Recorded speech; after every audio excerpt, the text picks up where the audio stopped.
जिस दौर पे नाज़ा थी दुनिया अब हम वो ज़माना भूल गए, जिस दौर पे नाज़ा थी दुनिया अब हम वो ज़माना भूल गए, औरों को जगाना याद रहा तो होश में आना भूल गए, मुँह देख लिया आईने में पर्दा न देखा सीने में, जी ऐसा लगाया जीने में मरने को मुसलमान भूल गए, अजान तो अभी होती है मस्जिद के फ़ज़ा में है लोगों, जिस ज़र्ब से दिल हिल जाते थे वो ज़र्ब लगाना भूल गए। मुहतरम हज़रात और मेहमानान इज़ाम, आज मैं उन याराने बासफ़ा, शहीदाने इश्क वफ़ा, वारिसाने बिलाल और सरखेले आज़ादी के तज़किरे की सआदत हासिल कर रही हूँ, जिनका क़ल्ब जिगर इस्लाम की अज़मत से मामूर था, जिनके चेहरे पर अज़्म और इस्तिक़लाल की किरणें जलवाए फ़िगन थी, जिनका दिल जज्बा जिहाद से सरशार था, जिन्होंने अपनी पूरी ज़िंदगी इस्लाम की सरबलंदी और इलाए कलिमतुल्लाह के लिए वक्फ कर दी थी। हजरात, इस चमनिस्ताने आलम का पत्ता पत्ता और बूटा बूटा इस बात पर शाहिद है कि ये तबका उन असहाब फिक्र नज़र और वारिसाने क़ल्ब जिगर का तबका है, जिन्होंने मुल्क के हर नाजुक दौर में उम्मत की रहनुमाई और दस्तगीरी फरमाई है। ये तबका उन वारिसाने क़ल्ब जिगर का काफ़िला है, जिन्होंने हर दौर में बातिल का मुकाबला किया, जब भी बातिल ने हक़ को चैलेंज किया उन्होंने उस चैलेंज को कबूल किया और सरपकफ मैदान में आ निकले और जमकर पूरी बेखौफी के साथ बातिल का मुकाबला किया। यही वो हज़रात हैं जिन्होंने अपनी जानें तो दे दी मगर बातिल को कभी पीठ न दिखाई। कुर्बान दिलो जान है इस पाक वतन पर, कुर्बान दिलो जान है इस पाक वतन पर, हम दौलत और शोहरत के तलबगार नहीं हैं। तुम देख लो आज़ादी की तारीख उठाकर, हम लोग वफादार हैं गद्दार नहीं।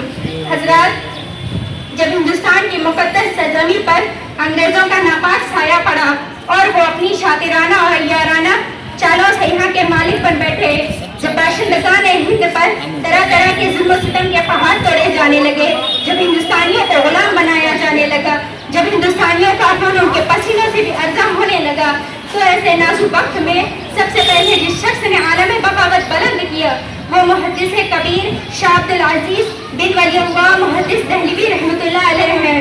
यही वो मुजाहिद हैं जिन्होंने वक्त में सबसे पहले मुसलमानों के नस्ल आइन का ऐलान फरमा दिया था। शाह अब्दुल अज़ीज़ का पता क्या था?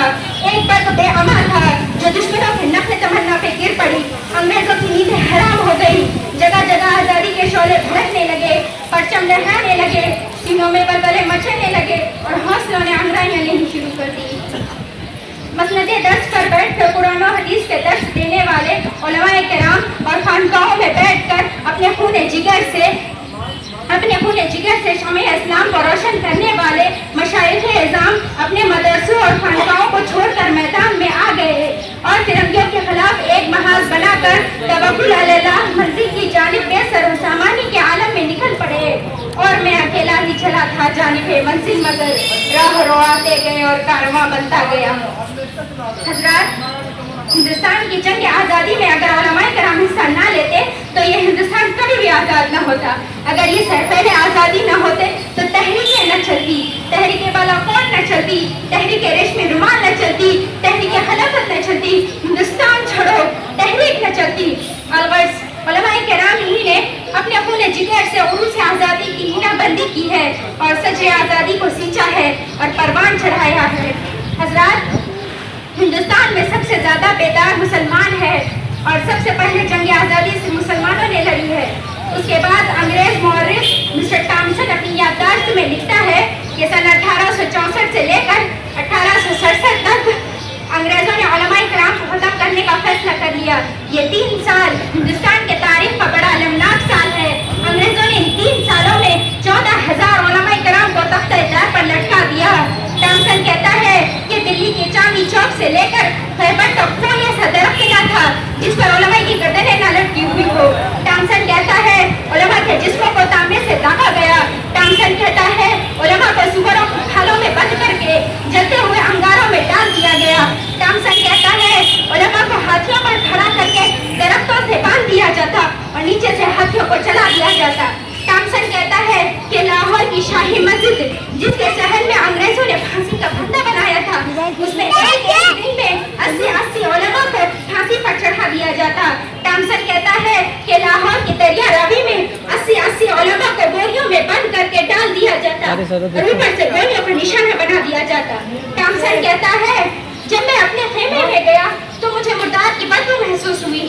میں خیمے کے پیچھے چلا گیا تو کیا دیکھتا ہوں، آگ کے انگارے دہک رہے ہیں اور 40 علماء کو بلایا گیا، ان کے کپڑے اتار دیے گئے اور دہکتے ہوئے انگارے میں ڈال دیے گئے۔ میرے دیکھتے ہی دیکھتے 40 اور علماء کو بلایا گیا، ان کے بھی کپڑے اتار دیے گئے اور دہکتے ہوئے انگارے میں ڈال دیے گئے۔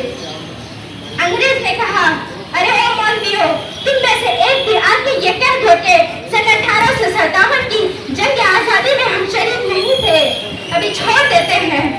ٹامسن کہتا ہے مجھے پیدا کرنے والے کی قسم، ان میں سے ایک بھی عالم ایسا نہیں تھا، سب نے اپنی جانیں تو دے دی، آگ میں پک تو گئے، لیکن کسی نے بھی انگریز کے سامنے سر نہیں جھکایا۔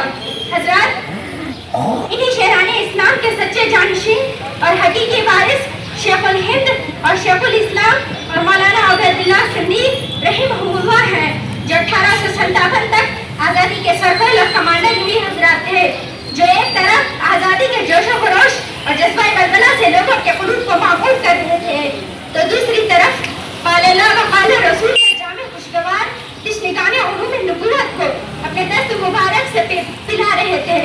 حضرات، تو سہ مختصر یہ ہے کہ اگر جنگ آزادی میں علماء کرام حصہ نہ لیتے تو یہ ہندوستان کبھی بھی آزاد نہ ہوتا، کبھی بھی آزاد نہ ہوتا، کبھی بھی آزاد نہ ہوتا۔ نفرتوں کے نام سے بھی ہم تبسم کرتے ہیں، نفرتوں کے نام سے بھی تبسم کرتے ہیں، محبتوں کے ساتھ بھی تکلم کرتے ہیں۔ وہ وطن سے وفاداری کا ثبوت مانتے ہیں، ہم وطن کی خاک سے بھی تیمم کرتے ہیں۔ وآخر دعوانا الحمدللہ رب العالمین۔ ماشاءاللہ ڈاکٹر صاحب نے 200